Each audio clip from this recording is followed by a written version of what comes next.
Hey, welcome back to the podcast, Evil Dungeon Master Universe Podcast. I'm your host, Evil Dungeon Master Vince, and it is Fridays. So it's time for a new podcast. Hopefully you're doing well out there. I know I am. Weekend, some things have to be taken care of at the house, gaming, things like that. Hopefully you got a game going on. Ask the DM at theevildm.com is my email address. Theevildm.com is my website where you can sign up for the newsletter.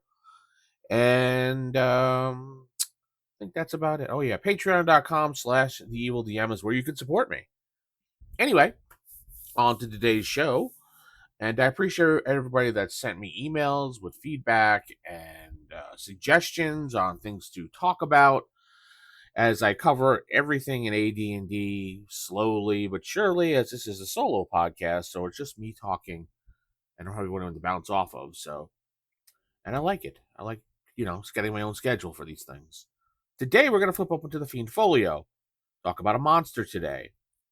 We're going to talk about the Dire Corby on page 26. Quick overview of it. It looks like a giant bird man with a horn on his head. And it looks weird. But anyway, frequency of appearing is rare. Number of appearing is 1 to 12. Armor class is 6. Movement is 12 inches. Hit dice is 2, so it's not that powerful of a creature, but, 20% chance in lair. His treasure type is Q. Number of attacks is 2, 1d6, 1d6. Nothing else is pretty much, everything is standard, nil. He's neutral evil. He has no defensive psionics. The subterranean race of these huge black bipedal birds contains ferocious fighters which need never check morale. Long ago, the Dire Corbies lost the power of flight. However, they make up for this with their great strength and ferocity, always attacking and fighting to the death. What were once wings now have developed into 2 powerful arms, which end in sharp, hard rock claws. They fight with these claws, and each is capable of inflicting 1d6 damage on the individual. They hunt in flocks, running down their hapless victims at the same time, emitting horrifying shrieks. They have a rudimentary language. Their attack cry can be recognized as "Doom, Doom" by those familiar with it. Yeah, I had to add the sound effects. Cheese, I know. Doom! Dire Corbies live in a large underground cave areas. At one time, there was an open warfare between them and giant bats, but this has now become an uneasy truce. So, interesting creature here that we have. Man-bird thing that has powerful arms that runs into battle screaming "Doom, Doom!" and just relentlessly attacks nonstop. Anywhere from 1 to 12 of them. So they hunt in packs. So you're going to see at least probably 6, I'm thinking, when it comes to this monster. So let's talk about ways we could possibly use this in a campaign. Now, Dire Corbies are described as fearless and loud and aggressive. Use them like berserkers in a Dark Elf or Druger army.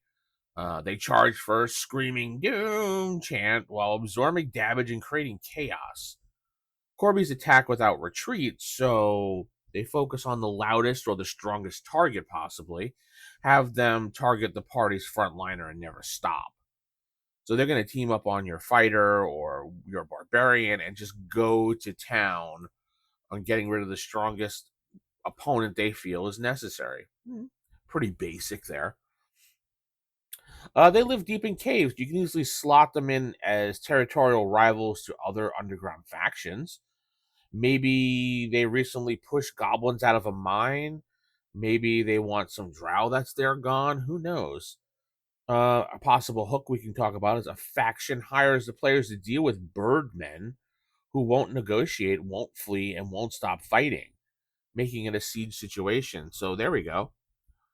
These bird people in the caves, they won't leave us alone, and they won't negotiate. So we need you to go in there and take care of them so we can continue in the mines. Something simple like that. Let's see here. Since they hunt in flocks, use that as to your advantage. The party sets up camp for, in an old dwarven hold somewhere. Everything is quiet. Then the echo starts. Doom, doom. You have to do it like that. You just automatically have to do it like that. They attack in waves, trying to overwhelm the players and then drag off the weakest. So imagine you're in this, stronghold thing, and you're like, okay, we're gonna rest for the night, and all of a sudden you're doom, doom, and these bird-like people just start attacking, but then they leave. It's like, huh? And then they come back again with more, and then they start fighting, and they start fighting, and distracting the fighter and the ranger, for example. And then they come back and they sneak and they grab your magic user because they're probably gonna think the magic user is the weakest person there, and drag him off to go eat him or something disgusting like that. Or maybe they find I don't know, a lone Corby by itself, and they go after it because it's a monster. And then he goes something like, "Do not," or something worse. Now they find out the Corbys were actually fleeing something more dangerous than them. There's a more powerful, disgusting monster in the cave system. Who knows? Maybe you could try to grab one and tame one as a pet or a guard. It just never speaks. It just stares things. And then when things go bad, it remembers the word "no." I don't know, I gotta stop that. I'm sorry. What if the ancient Corbys used to speak more than one word? Maybe a hidden chamber deep in the Underdark shows more murals of these people carved into the walls. The word doom was part of a forgotten language of power. The players awaken something trying to uncover what it means. These are just some ideas that we can use with these bird like men to actually, get the campaign moving off the ground. They don't have to be mindless attacking birds or birdmen, for example. They could have some strategy. Yeah, their intelligence is low, but maybe there is a couple smart ones. Maybe there's a couple ones that actually can speak a little bit more than just doom. I'm not going to do it again. Don't worry. And the party has to find this one. Maybe they have a hook to go into the cave to find this mysterious leader of the Corby and negotiate with it or talk with it and find out more about it. Maybe they're there because that's their homeland, and people are invading it. Who knows? There's so many possibilities you could do with this creature just based off of this description. You don't have to actually follow it verbatim. If you want, these creatures can, shoot fire out of their ass, for example. And it's gonna be a big surprise to the party if they turn around and there's a big fireball coming out of its ass. But hey, you're the DM. You can do whatever you want. That's how I used to design my creatures. I used to have goblins that would shock people when they grabbed them. Called them shock goblins. Instead of attacking with their claws or whatever weapon, they'd run up and try to touch someone, and they'd shock them, do like 1d4 points of damage every time. It was kind of interesting because the party's like, "What the hell?"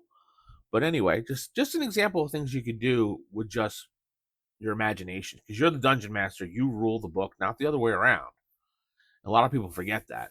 But yeah, tell me what you think about the Dire Corby, and put it in the comments below. Like, subscribe, follow if you're on Spotify, Apple, whatever, Pocket Casts. Rate the podcast as well, if you don't mind. Appreciate that. With that said, I'm going to head out. Keep it original, keep it old school. Good night, and God bless everybody.